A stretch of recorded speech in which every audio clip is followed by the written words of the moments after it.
বৃহস্পতিবার রাত 11টার দিকে নারায়ণগঞ্জ শহরের দেওভোগ এলাকায় নারায়ণগঞ্জ সিটি কর্পোরেশনের সাবেক মেয়র সেলিনা হায়াত আইভীর বাড়িতে প্রবেশ করে গোয়েন্দা পুলিশ সহ আইনশৃঙ্খলা বাহিনীর বিপুল সদস্য।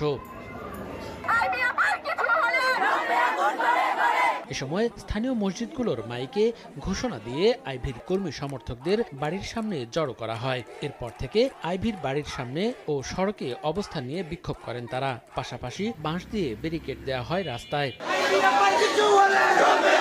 রাতভর কর্মী সমর্থকদের রাস্তা অবরোধ সহ নানা তৎপরতাকে উপেক্ষা করে গণ অভ্যুত্থানে হত্যাসহ একাধিক মামলায় আইভীকে ভোর 6টার দিকে নিজ বাসা থেকে পুলিশের গাড়িতে করে নিয়ে যান আইনশৃঙ্খলা রক্ষাকারী বাহিনীর সদস্যরা।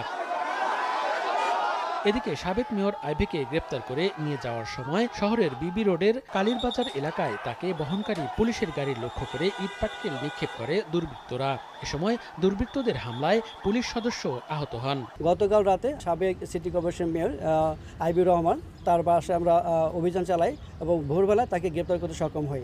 তার নামে সিদ্ধিরগঞ্জ থানায় 3টি হত্যা মামলা এবং ফুতুল্লা থানায় একটি আদার্স সেকশন মামলা রুজু আছে। আমরা সিদ্ধিরগঞ্জ থানায় একটি হত্যা মামলা তাকে গ্রেপ্তার দেখিয়েছি।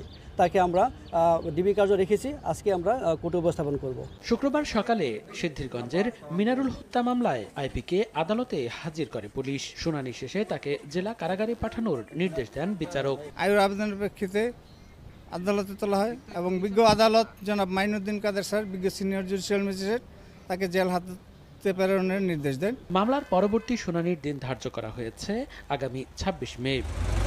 সময় সংবাদ, নারায়ণগঞ্জ।